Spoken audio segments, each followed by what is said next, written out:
akan menjelaskan peran guru sebagai insan multidimensi. Guru merupakan salah satu bidang utama dalam pendidikan untuk mengarahkan generasi penerus bangsa dan memajukan negaranya di masa yang akan datang. Pendidikan sebagai elemen penting atau inti pokok. Di sini saya jelaskan bahwa ada beberapa peran penting dan fungsi guru. 1. Guru sebagai konservator atau pemelihara. Sistem nilai yang merupakan sumber norma-norma kedewasaan, artinya bertambahnya kemampuan berpikir kritis kita menghadapi hal-hal yang kita amati di sekitar lingkungan kita. 2. Guru sebagai inovator atau pengembang. Sistem nilai ilmu pengetahuan yang artinya sebagaimana guru memandang perubahan kemudian dikembangkan untuk menjadi yang lebih baik. 3. Guru sebagai transformator atau penerjemah dan sebagai organisator atau penyelenggara. Sistem nilai tersebut merupakan penjelmaan dan dalam pribadi dan perilaku melalui peserta organisasi, yaitu terciptanya proses edukatif yang dapat dipertanggungjawabkan dalam proses transformasi sistem nilai. Pada materi kedua yaitu karakteristik guru. Karakteristik guru meliputi yaitu yang pertama, guru sebagai teladan. Guru merupakan contoh bagi peserta didiknya dan juga guru merupakan uswatun teladan yang baik. Teladan yang baik akan mampu memberi semangat dan keberanian pada para siswa untuk belajar. Yang kedua adalah guru sebagai penasehat. Setiap guru merupakan penasehat karena tingkat kedewasaan dan pengalaman guru lebih paham bagaimana menghadapi situasi tentang tantangan atau peristiwa tertentu. Yang ketiga, guru sebagai pembimbing. Guru dapat diibaratkan sebagai petunjuk arah dalam membuat sebuah perjalanan yang berdasarkan pengetahuan dan pengalamannya bertanggung jawab atas kelancaran perjalanan tersebut.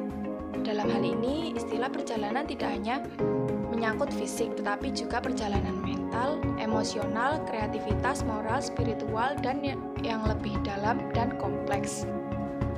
Yang keempat, guru sebagai pembaru atau inovator. Tugas guru adalah menerjemahkan kebijakan dan pengalaman yang berharga ini ke dalam istilah atau bahasa modern yang akan diterima oleh peserta didik. Yang kelima, guru sebagai peneliti. Penelitian yang dilakukan guru bersifat internal. Keenam, guru sebagai kulminator. Guru adalah orang yang mengarahkan proses belajar secara bertahap dari tahap awal hingga akhir atau kulminasi. Saya Zulfa Lailatul Badriyah NIM 15 akan menjelaskan bagian ketiga, yaitu kondisi ideal pembelajaran.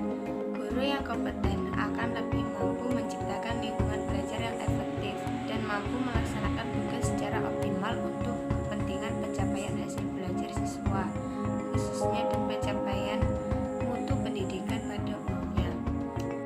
Terdapat beberapa landasan ideal pembelajaran. Yang pertama, peran landasan filosofis dalam memecahkan persoalan pembelajaran di Indonesia. Landasan filosofis berfungsi sebagai asas kerohanian dan asas moral sistem pendidikan nasional. Karena itu, kebijaksanaan, strategi, dan proses pembinaan sumber daya manusia berkualitas sebagai tujuan pendidikan nasional bersumber dan dijiwai oleh asas normatif filsafat pendidikan bangsa negara, yaitu Pancasila. Yang kedua, peran landasan sosiologis dalam memecahkan persoalan pembelajaran di Indonesia. Dalam pembelajaran dimanapun tempatnya, terdapat interaksi sosial di mana setiap individu saling membutuhkan satu sama lain. Perkenalkan, saya Siti Hoirunisa, NIM 8. Saya akan menjelaskan yang keempat adalah landasan pembelajaran.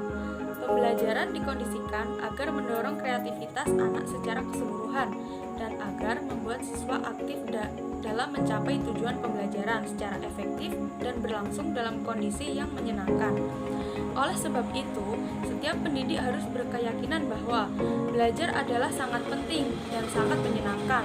Anak patut dihargai dan disayangi sebagai pribadi yang unik. Dan guru harus berkompetensi yang baik pula. Pengalaman belajar hendaknya dekat hendaknya dekat dan berasal dari pengalaman yang diperoleh dalam kehidupan.